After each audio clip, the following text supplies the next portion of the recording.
top selling small SUV in the category. And we're not exactly sure why yet, but I do see a lot of them around. Well, the top spec ones are 90 grand, I think. Probably more if you want to. You know, there are a lot of rich people that want these kinds of cars. G'day, I'm Sean and welcome back to the CarExpert Podcast. The Australian Grand Prix has been run and won, not by the right person, unfortunately. So thanks for McLaren for sending me this hat, but I won't be wearing that until Oscar wins. James, you went to the Grand Prix. Well, I went to the lead-up events of the Grand Prix. I wasn't there for the actual race, but yes, I did attend. I think it was a bit too damn. I went Saturday and then stayed home Sunday, which I think was the right call, especially given the outcome. And the weather. Yeah, and the weather. Yeah, the weather too. Yeah. But you went to check out the new Audis, but they're not.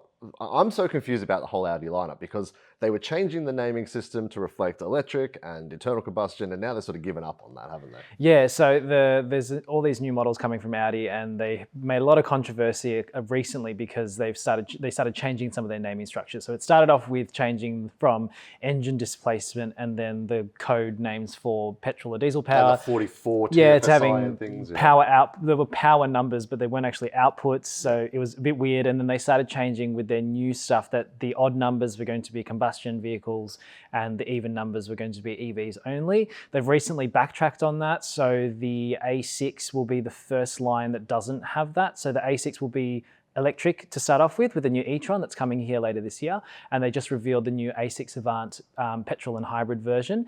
When I was at the Grand Prix with them on Friday, they had a media night. They debuted the new S6 Sportback e-tron and the S5 Avant to the media there, which was really cool. And at the front, they had the facelifted RSQ8 Performance, as well as that really cool RS6 GT. There's only a handful of those coming to Australia. They're all, I think, 400 grand plus on roads, but it's like they're more powerful. They've got lowered suspension, they're more focused, and that you can have them in one of two liveries. So there's like a rally heritage one, it's like white, orange, and black, and then there's also an all blacked out one, which is really cool.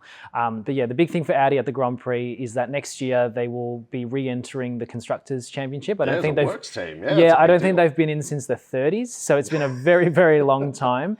So they had their big marquee set up right next to Ferrari, actually, on the main straight in the lead up for that. So they sort of had clients coming in and media and things like that, just sort of working up some commotion because next year that will be their first race. So they've locked in their real estate now. Yeah.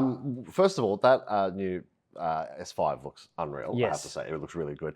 Secondly, it'll be interesting to see how Audi goes when they do take over the Sauber team, because last time they had some successful world championships, they were able to cheat and use four-wheel drive. So I don't know how they're going to go with Formula One, but good luck to them. The other thing that was, as you said, right next to Audi was the Ferrari stand, which again, this is your video. Yes, this is on my videography, so I'm going to be coming for Sean's job soon. But so went to the media night with Ferrari on the Thursday, which is more of a cocktail party, not a huge announcement or newsy sort of thing, but they revealed the new F80, which is a $5 million hybrid hypercar, basically based around it's a road-going version, I'd say, of Ferrari's 24 Hours of Le Mans Racer. And like, you just look at it, it was awesome. But the big surprise as well is that the drivers came and unveiled it for us. So we got to be, almost touching distance to Charles Leclerc and Lewis Hamilton, which was really, really cool. I think I'm in my new F1 girly era. I think that's the term that's on TikTok. But, I've never really been to the F1 before, and to be able to attend these events in the lead up and get around the hype. And, I love cars in general, and these events were really centered around the manufacturers' vehicles. It was really, really cool. So awesome opportunity. And to get up close, and some of that stuff went really cool on social. So it was really fun. Well, look, I'd say the unveiling of this went a lot better than Ferrari's weekend in the Grand Prix did. I have to say, this is a spiritual successor to the F50, and I think it looks mega, except for the moustache. I don't really get this whole moustache thing Ferrari are doing, but it's Wasn't just that got so much from presence. like a really old era of supercars that they had? I would recall there was one of their like triangular ones. Was it the 280 or the one after that had sort of like a black mustachy panel sort of thing like that? I think it's like a retro design thing, but I get what you mean. It's a polarizing design, but I saw the images of this when it was first revealed, and I thought it was a bit square and blocky, and it didn't really make a lot of sense. Whereas seeing it in person, it's such a long, wide, low to the ground car. It's got a lot of presence, and it really just looks like an unliveried Le Mans racer. Sort of like, I don't know, some people that are listening and maybe aren't like Gran Turismo 3 players like we were, but you used to be able to get like secret unlocked cars that were unliveried versions of the race cars that you could buy in the showroom. And I feel like this kind of has that energy, which is really cool. Yeah, it's got so much presence. When you see it, you feel it's one of those cars, kind of like the Countach or I'm trying to think of other cars that have that sort of presence. Or like seeing an F50, really. Like it's and I love the F50 and like the carbon fiber wheels and everything. It was just, the detailing was so meticulous and just really, really beautiful. And the interior is quite pared back, but like the seats were gorgeous. The steering wheel looks lovely, and all the screens and stuff are all very, very driver focused and minimalist. And I think, you know, this is a really cool flagship for Ferrari to have moving forward. Only 799 of them will be made, which is not a lot by, you know, series production standards, but it's the most, I think, by quite a long shot of any of their flagship hypercars or supercars that they've made in one go. I think the LaFerrari only made like 500 units. Many, yeah. So yeah, this will probably be a little bit more common per se, but I guess that's down to demand, because, you know, there are a lot of rich people that want these kinds of cars, and you know, if the launch party was anything to go by, there are plenty of people that are buying Ferraris at the moment. Absolutely. Are you going to buy a Ferrari F80? Leave a comment, let us know. If you do, and also if you do, please let us have a drive of it. But let's dive in today. We're going to be focusing on VFACTS, but we're also going to touch on the long-termers that we've been driving. But yeah, let's get straight into VFACTS. This is for February. Now, just a reminder, we call it VFACTS. It's actually an amalgamation of the FCAI VFACTS numbers and the EV counts numbers, because Tesla and Polestar don't get along with the FCAI and decided to report their numbers separately. So Will, in our Brisbane office, does a really good job to put them all together for us, and then we break it down for you guys. So headline figure, 96,710 deliveries in February, which is down 7.9% year on year, but it's actually up from January, where they only delivered 86,000. So I don't want to say it's a changing trend. I don't want to say that we're on the up and up, but is it typical that January is a bit of a slow month, or are we just seeing more models come in now and people getting excited? Look, we've obviously come off the back of a few really strong years in market, and I know last year we were discussing whether it would be a decline, and we ended up having another record. And I think, you know, that was sort of the tail end of supply chain issues and you know, latent deliveries that people were waiting to get their hands on off the back of COVID. I think now we're seeing a really good, stable market now, which is a really good representation of what's being ordered and what's coming in, because most brands don't really have extended delays on their mainstream products anymore. Toyota being a big part of that. You see how many RAV4s are being sold at the moment. It's been sustained now. I think they sold another 5,000 units, and it was #1 for the month. So, you know, that's the front runner for most popular car of the year. The top 10 manufacturers, they're all sort of about the same, with a couple of exceptions. So Kia's jumped into third place in front of Ford. I guess that's just down to maybe a surge of Everest and Ranger sales sort of coming off a little bit. Toyota now has the Prado as well, so people aren't just buying Everests. And GMW. Yeah, it's BMW's name. The joint venture between BMW and GWM, which exists because that's what the Mini was born out of. I look forward to the GWM M5. Yes, but swap spaces with MG 7th and 8th, and pushing to become a top 5 brands. I think MG and GWM have been doing a lot of work lately. Obviously, they have a lot of challenges coming out of their backyard, really, and now having to work on what sets them apart. And I know that they're really focusing on, you know, value. They've got a real breadth of product, and really working, GWM especially, working heavily on plug-in hybrid and EV tech. So we're seeing, you know, the Canon Alpha plug-in hybrid, the H6 GT plug-in hybrid. I believe the new H6, the conventional SUV version, will have an extended range plug-in hybrid as well. Be interesting to see how that goes, given the FBT exemptions are ending at the end of March currently, depending on, you know, what happens with the next election as well. I think, for what it's worth, I've been thinking about this a lot. Yes. I think we care more about that than a lot of the general public do, because I don't think that FEV sales are going to die come April or May. I think people will still buy it, and it's just, you know, like, if it suits them, they'll be happy to pay the money for it. I think what will change though is, you know, a lot of people obviously lease their cars on novated leases, and I think one of the direct correlations we've been able to see with the FBT exemptions is that FEV sales boomed as a result of that, because the cost difference between a FEV and an ICE car was quite wide for a long time, and that exemption basically alleviated that. So it'll be interesting to see the sustained trend of FEV sales from there, because like you say, there are more coming to market. People want them, and I think that the brands that have been in market already have done a really good job of educating people how they work. They're not going to work for everybody the same way that EVs don't work for everybody. But I think what's important here is that Australians are getting more access to things, and while the NVES stuff seems like it's taking things away or making things more challenging, what it does do is it opens up some of the technologies and the products that we haven't been able to get in market previously are now coming here, and so it allows the consumer to make their own educated choices to what works best for them. So we'll just see how that goes, but I'll be interested to be seeing, whether that sustained growth continues for a long time. Well, you mentioned the gap between ICE and plug-in hybrid vehicles, and I think that's disappearing because obviously we've got the Shark that's 60 grand and the other BYD plug-in hybrids are all well priced. The Ranger is coming. We've finally got pricing, which we got pricing, I think, about 2.5 hours after we filmed the last podcast. But it's only about $3,000 difference between its equivalent V6 diesel. So it's not a huge leap for a lot of people. And I think if you're a fleet buyer or government, council, things like that, they're not going to care. They're just going to pay that money. Yeah, and I think part of the reason why there was such a big price difference before is that manufacturers were only being able to get a very, very small amount, and therefore to offset that and still make a profit, that would inflate the prices. Ford's done a really good job considering the Ranger Phev comes out of a different factory, which is tariffed in our market and still maintaining a very good price cap.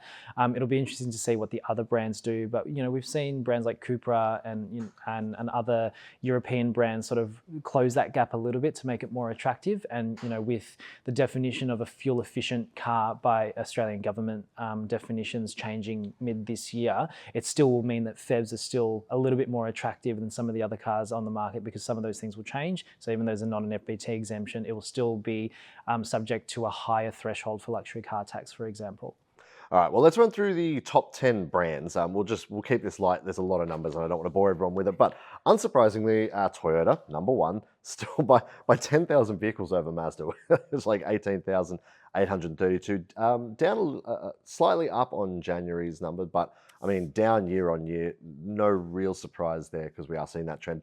Mazda, second. Kia, third. Ford, fifth. So Ford slipping down the order. Fourth. Ford, Mitsubishi's fifth. Mitsubishi fifth. Oh god, I told you there's a lot of numbers. Then Hyundai, GWM pushing right up. As you said before, they are keen to be a top 5 brand, and based on these numbers and their growth, and sneakily putting all their brands back under the one umbrella, they're well on track to it. I honestly think with that plug-in hybrid Canon Alpha.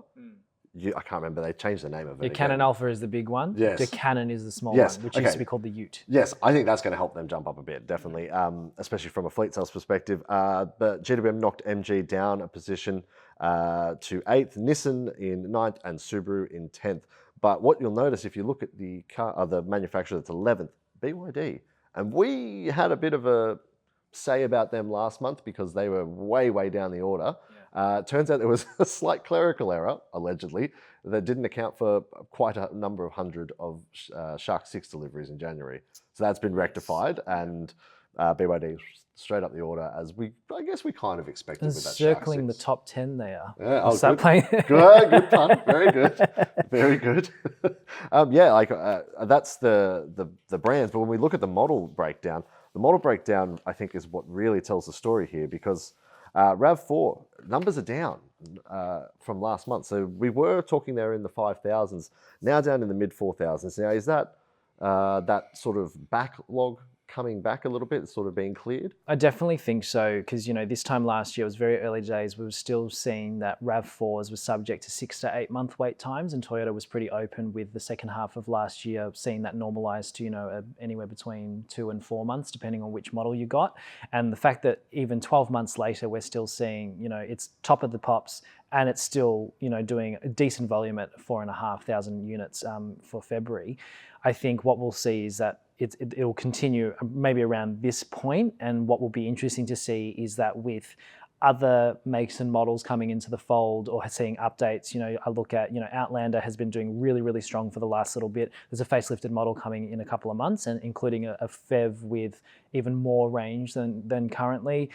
You've got challenges from, Toyota with the Prado within their own backyard. They were looking to, I think, register over 30,000 units in the first 12 months, and it launched in October. So, that's a lot of cars per month. BYD with the Shark 6, if there's sustained order and order banks for that could be doing really well. And then, Kia's got a new Sportage coming soon. There's meant to be more hybrids. Who knows? That might really charge up the sales charts. Same with the Subaru Forester, which has been long in the tooth for a while. And there's a brand new model coming very soon with a Toyota hybrid system.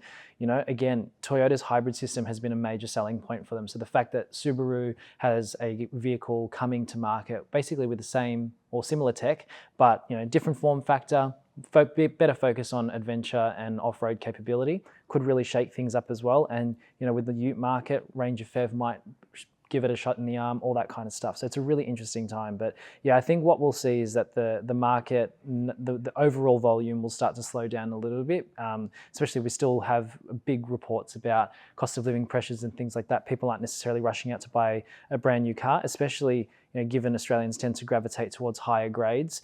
It's an expensive exercise when you're looking at, even Ranger and Hilux, their average transaction price of $60,000 to $70,000 is a lot of money. Well, the top spec ones, the top spec Ranger's 90 grand, I think, for the Platinum, and then probably more if you want to wrap up. Absolutely. And I think, this is where those plug-in hybrid and EV options will start coming into play, because people start thinking about ongoing running costs. How much am I paying for fuel? How much am I paying for servicing? So yeah, it's an interesting time. But at the moment, we're still sort of seeing a fairly stable top 10 with a couple of shufflings around. But I think in the months ahead, we'll start to see that change a little bit. Yeah. So Ranger in second. Where Ford was let down was by the Everest, which plummeted down to 19th.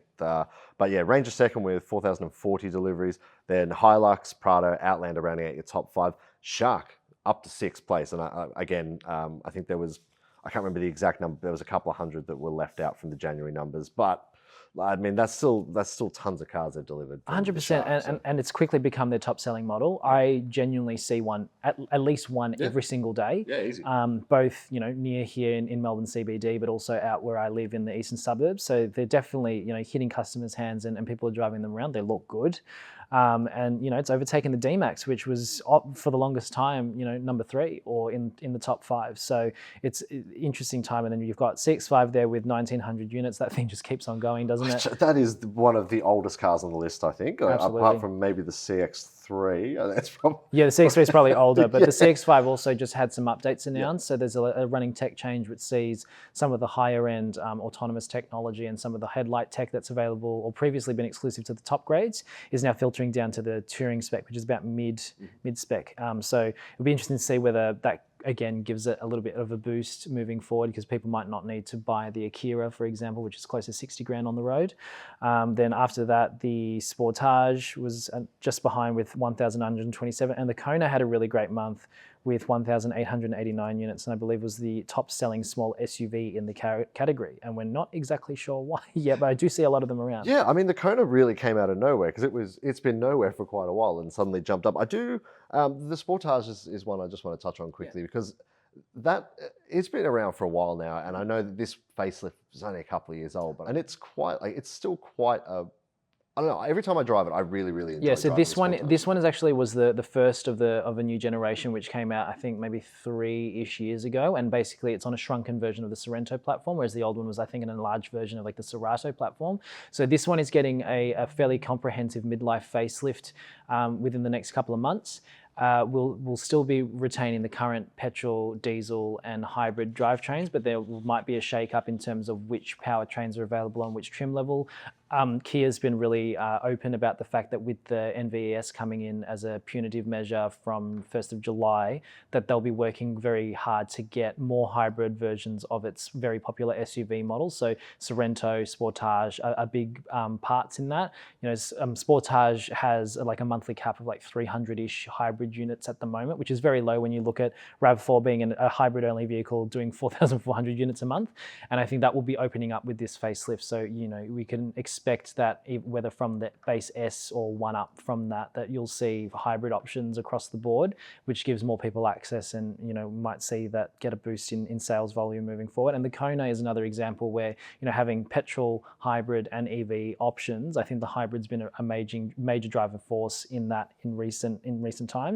And while it was never quite the top seller, at least at the beginning of this generation's life cycle, maybe 1 or 2 years ago, it's definitely really pushing ahead with that now. It's overtaken the MG ZS, which has been, I don't even know, the top selling small SUV for quite some time. Well, and yeah, it hasn't been updated yet. I think they're talking update for the ZS. So the ZS launched, the ZS Hybrid just launched, the new generation one, and the petrol. The HS. Yes, you think of the Sorry. HS, which is also launched, but there's a hybrid version of that coming. But yeah, so the ZS is launched first with hybrid versions at the very end of last year, but they're quite a bit more expensive than the old ZST, which started around the 22 drive away or 23 drive away point.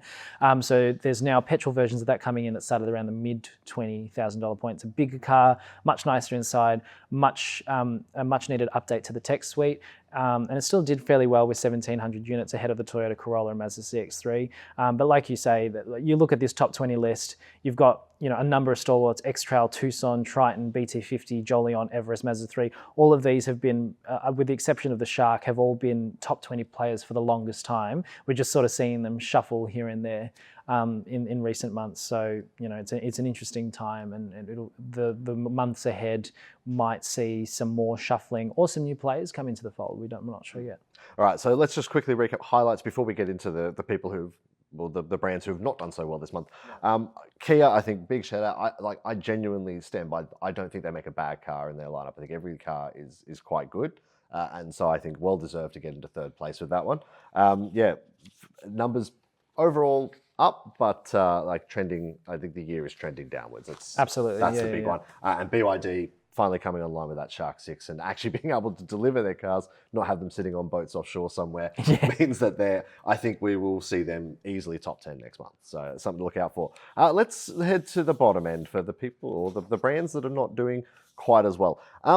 Leapmotor 29. I think, I don't know. I don't know enough about Leapmotor yet to properly comment on it, but I feel like they expected to do more than 29 deliveries in a month. Yeah, it's interesting because that car came in, it's a mid-size SUV, electric to start off with. They've got that extended range, range extender version that's just launching this month as well.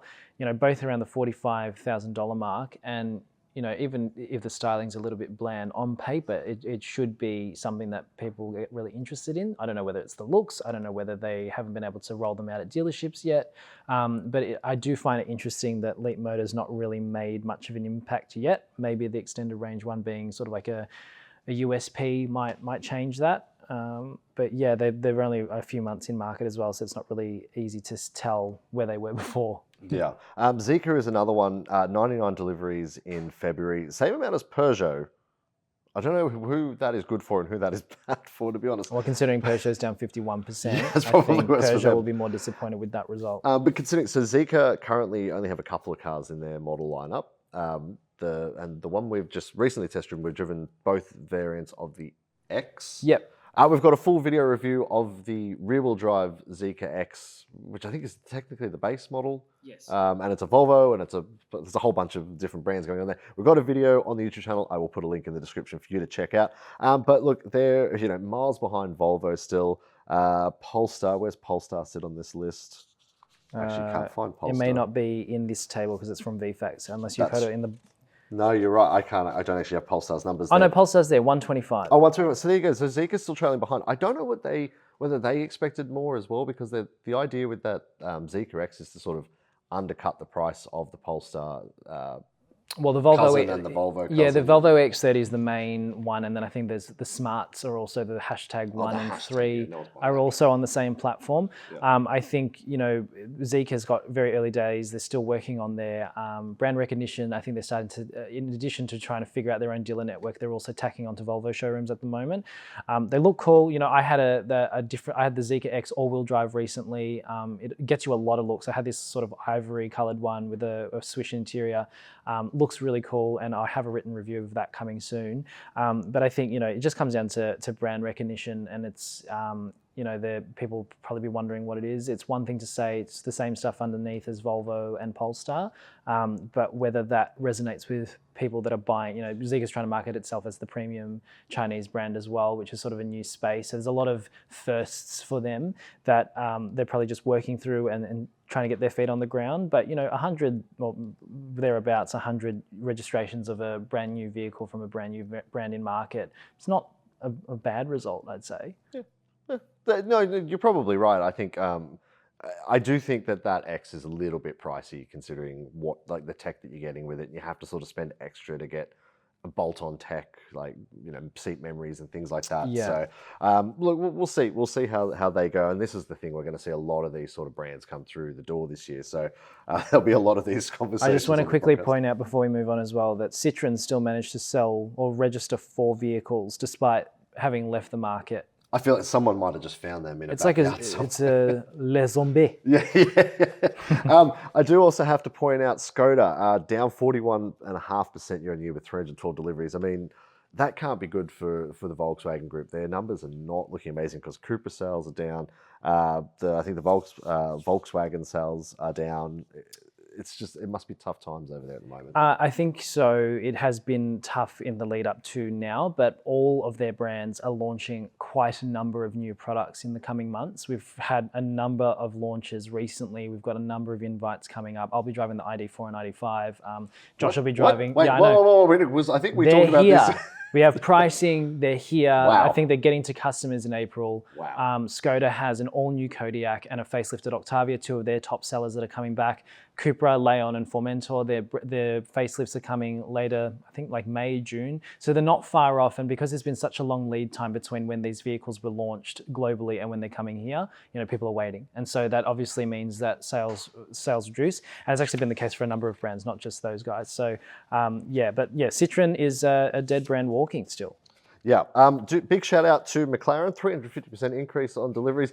Must have been Grand Prix month because they delivered 9 cars. So well done to McLaren, big shout out. I know they watch the podcast. Look, that pretty much wraps up VFACTS. I do want to give you the opportunity, James, to point out anything that you caught your eye, surprised you, didn't surprise you, but maybe should have. I don't know, anything like that. Well, I know that we talk a lot about electric vehicle sales going down, and it's still continuing to go that way. I think according to numbers, we've got down 43.8%.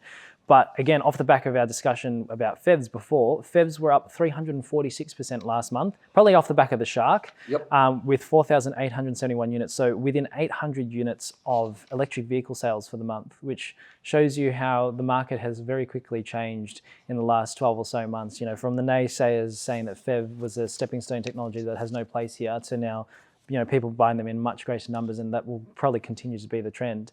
It'll be interesting to see in the next 6 or so months, with Tesla launching a new Model Y and, BYD's onslaught of new products. They've got C-Line 7 coming, Shark's launch. They've probably got other cars on the way as well. Well, they got a few updates to the Shark already they're talking about. So it could be really interesting to see how that changes things. Yeah, I do. Sorry, I neglected to point out Tesla, which is remiss of me because their sales are down 71.9%. They sold more Shark 6s than they did Teslas. And look, potentially people are waiting for the new Model Y, but I just feel that their PR is not great at the moment. And I think also, while the Model Y update seems to be very promising and a very substantial update in response to feedback from owners of the first car, there are just so many more options now. And so, whether it's the PR stuff, if we're going to be careful about how we talk about it, or just the fact that the cars kind of look a little bit old now.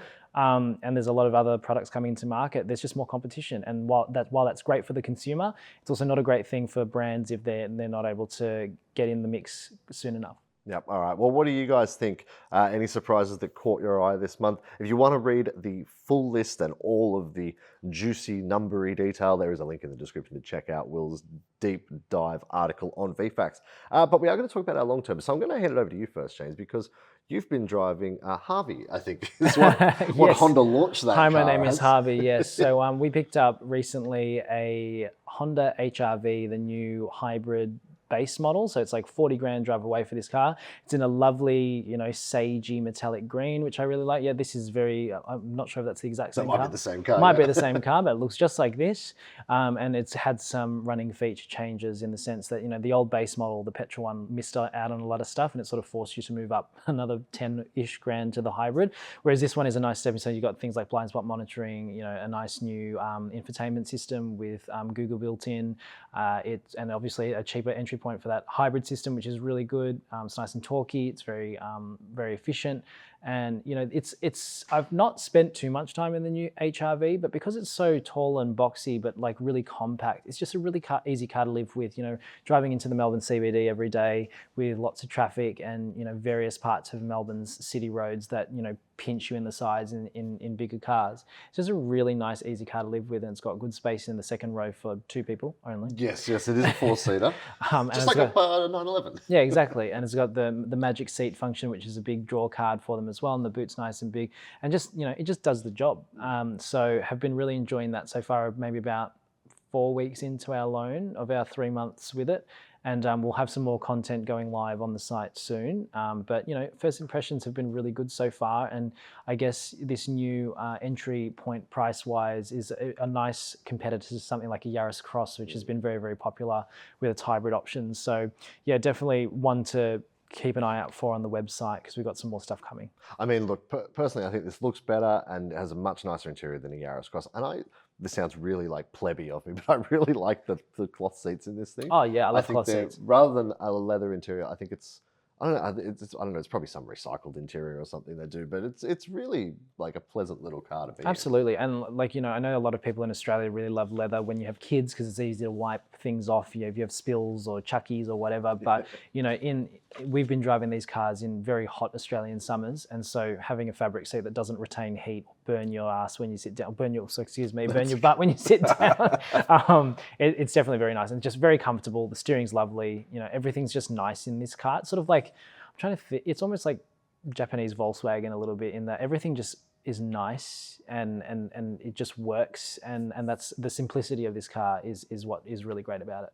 And to Honda's credit, the previous generation Hondas, and this sounds really silly, but the previous generation Honda's infotainment systems felt like MS-DOS. Oh, it was rubbish. And then this thing was a wholesale change, and it's this really nice, smooth, easy to use infotainment system. And I think sometimes we overlook that working in our area of automotive, that we focus on the car's handling dynamics and we forget about the sort of back to basics things. And the infotainment in this is absolutely fantastic.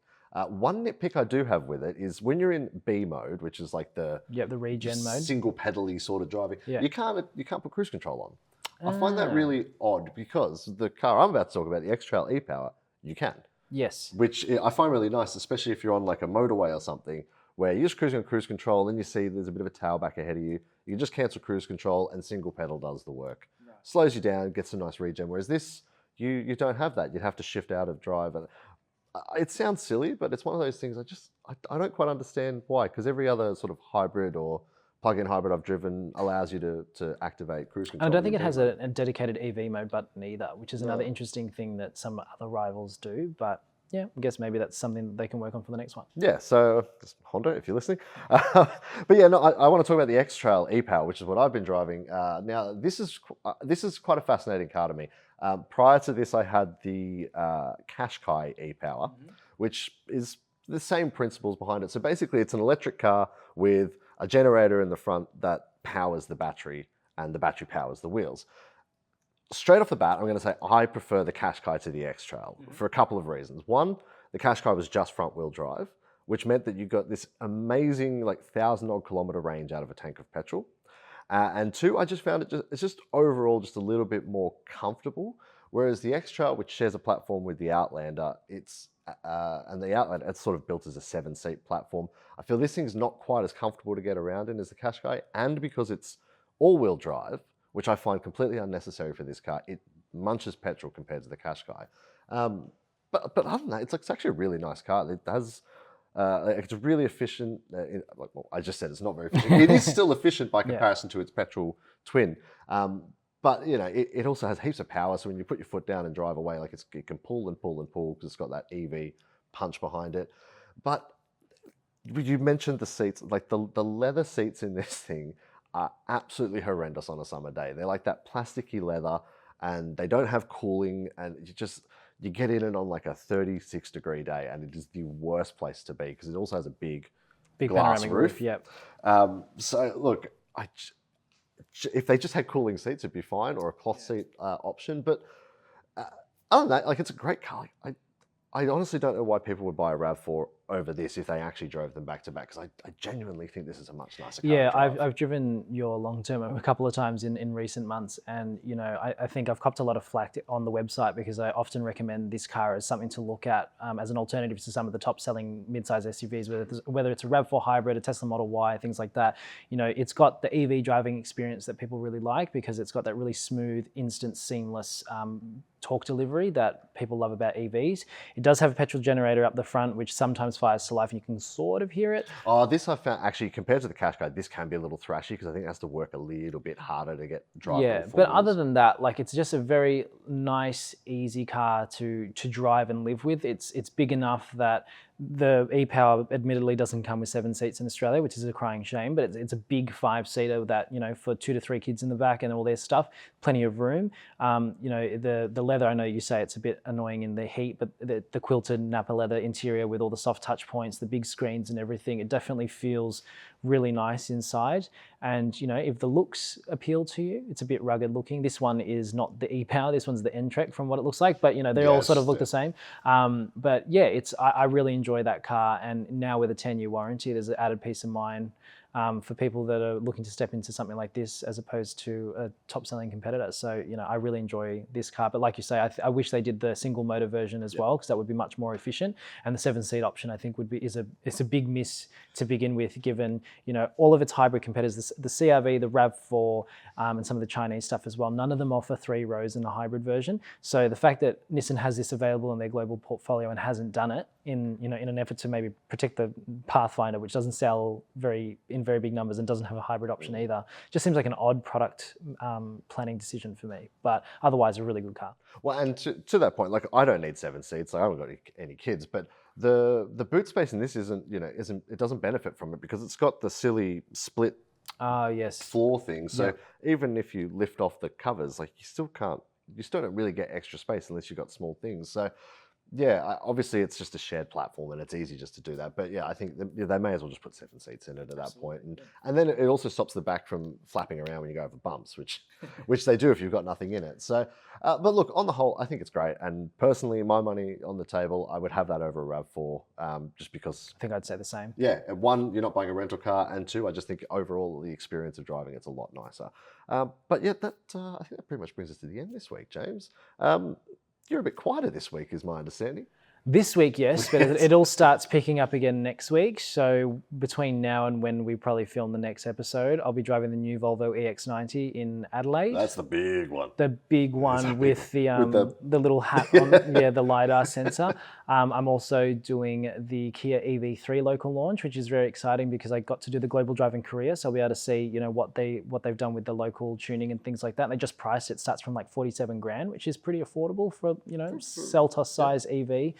And what else have I got? I'm doing the ID4 and ID5 launch in Canberra the week after that. So very busy, and the rest of the team there's a number of other launches coming, like new Ram 1500 with the inline 6 twin turbo. Yeah, stand by on the YouTube channel because we've got some great video content coming with that in the near future. So that's going to be really interesting because I'm not sold that that's the right move for Ram. I do understand like emissions and things like that, but like a twin turbo straight 6 over the V8, I can't always want the V8. It's just a bit more charm to it.